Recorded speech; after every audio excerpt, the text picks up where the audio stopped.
Եվ կինը ինչ գանգատով է գալիս այս պարագայում, ասում է բժիշկ ջան, հազում եմ թափվում է, փրշտում եմ թափվում է, ծիծաղում եմ թափվում է, բարելուց, ցածկելուց, վազելուց, ֆիթնեսի չեմ կարողանում գնամ, որովհետև մեզս թափվում է։ Ինչ է ասում է բժիշկ ջան, հենց միզելու ցանկություն ունեմ, չեմ հասցնում գնամ զուգարան,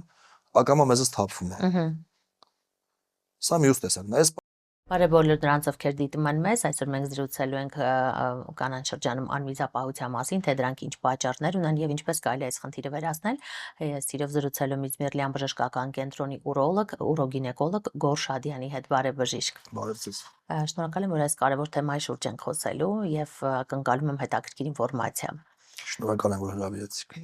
Եվ այսպես անմիզապահություն, սա արդյոք կարող ենք կապել տարիքային ֆակտորի հետ։ Ուրեմն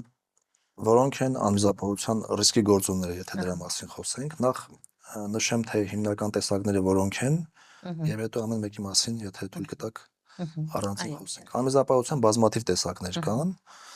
բայց մենք առանձնացնում ենք 3 հիմնական տեսակներ։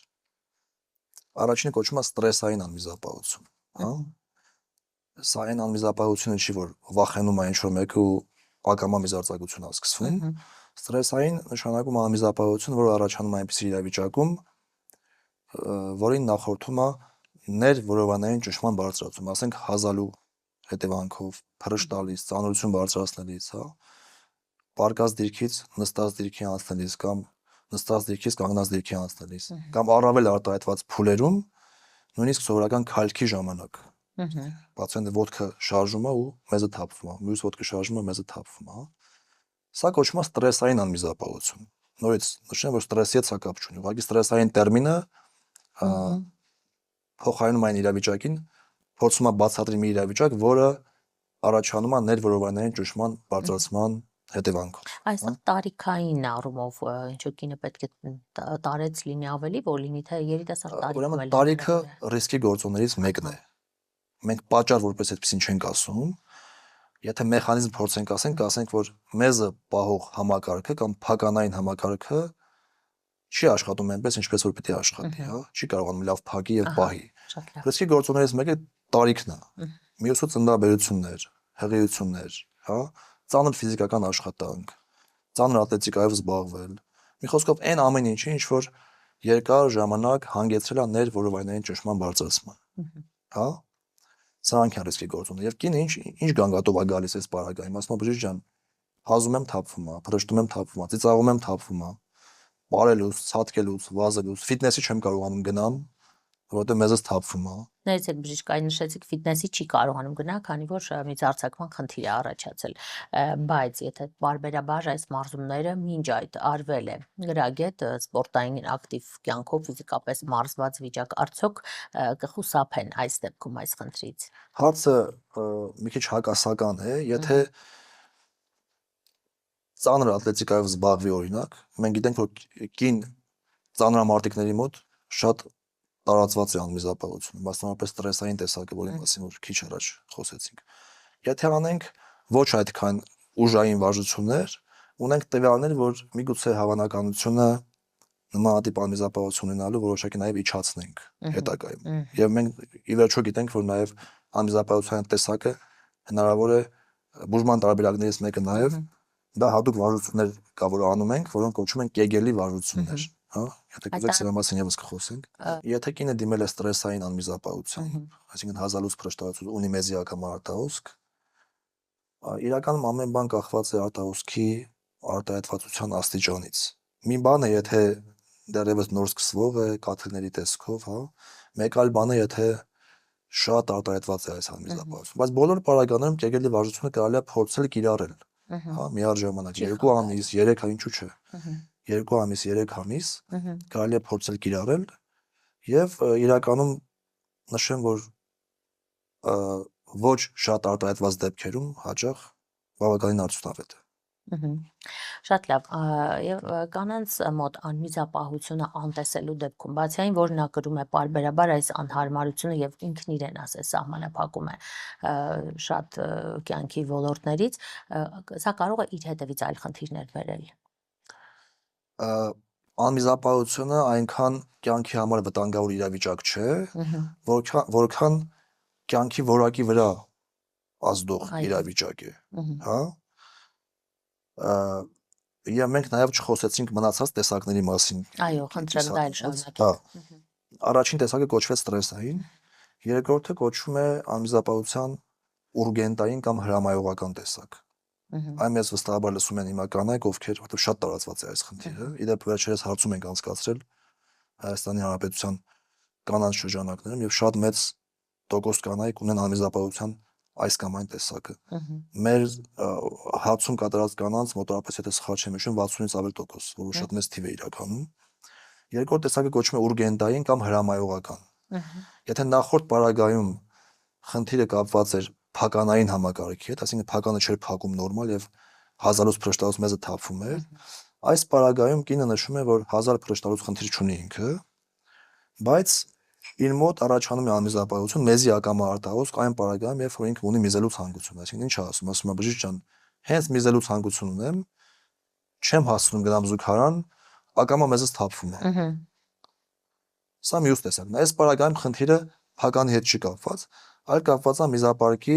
ակամա կծկման հետ։ մհմ, Ակամա կծկում է տեղի ունենում միզապարկի։ ահա, Կամ ինչ է ասում կինը, ասում է բժիշկ ջան, կրանտից ջրի ձայնը լսում եմ, էլ չեմ հասնում վազեմ զուգարան, որովհետև ակամայից թրջվում եմ մեզով։ Կամ դուրսը քայլում եմ, ամեն ինչ նորմալ է, հենց գալիս եմ տուն, որ պիտի տան դուռը բացեմ, շատ պատկերավոր իրանք նկարագրում, հենց բանալի մտցնում եմ, ասես որ բացեմ, մտածում եմ զուգարանի մասին, էլ չեմ հասնում, մեզից թափվում է։ Այսինքն այդ ձեր նկարագրած յուրաքանչյուր դեպքը շատ օրինաչափ է, այո, մի քանիկին նույն բանը կարող է Բազմաթիվ կանայք, այո, հենց այդպես պատմում են։ Ինչպես է ախտորոշվում անմիզապահությունը, հասկանալի է, որ արդեն այս խնդրով դիմում են ձեզ։ Հիմա դուք ինչպես եք հասկանում նրա մոտ ինչ աստիճան է, ինչպես եք ախտորոշում։ Ուրեմն ի ուրախություն այս կանանց ասեմ, որ շատ հետազոտություններ պետք չեն, Մհմ, հա։ Հաճախ բավարարում է միայն ներհեշտոցային զննումը գինեկոլոգիական սեղանի վրա կատարված, որոշակի լցված միզապարկով, պացիենտը պետք է հազա, կատարենք այդ հազային տեստ կոչվածը, հա։ մհմ, Տեսնենք կա արդյոք մեզի ակամա արտահոսք, ինչ աստիճանի է այդ արտահոսքը, հա։ Կան արդյոք հեշտոցի պատերի իջեցումներ, պրոլապսներ, հա, արգանդի միզապարկի աղների Զուտ իջեցումներ չկան։ գինեկոլոգիական զննում Այո, այստեղ եւ իրականացվում։ ամենակարևորը հարց ու պատասխանն է, թե ինչպեսի իրավիճակում է թափվում, որպեսզի հասկանանք ստրեսային տեսակն է, թե ուրգենտային կամ հրամայողական տեսակն է, թե երրորդ տեսակը, որի մասին չխոսեցինք, դա խառը տեսակն է։ Մհմ, Կանանց մի մասը ունի ինչպես ստրեսային բաղադրիչ, այնպես էլ ուրգենտային կամ հրամայողական, այս երկուսը իրար հետ ունի։ մհմ, դա ավելի երևի ծանր տեսակն է, այո։ Դե դժվար է այդպես համեմատել, շատ կարևոր է իմանալ, որ ստրեսայինի բուժումը հաճախ վիրահատական է, այդ ժապավեն կոչվածը որ պետք է տեղադրում ենք, տևում է 15-20 րոպե վիրահատության տևողություն եւ մյուս օրը պացիենտը Այո, սովորաբար դուրս է գրում ամբողջ հիվանդանոց։ համար է արվում այդ։ Սովորաբար այո, վիրահատություն նախատեսված է ինքը ժամանակավոր բնույթ չի կրում, հա։ Մյուս տեսակը, որը ուրգենտային տեսակն է, այնտեղ հակառակը վիրահատություն սովորաբար չի կատարվում, եւ բուժվում է դեղերով։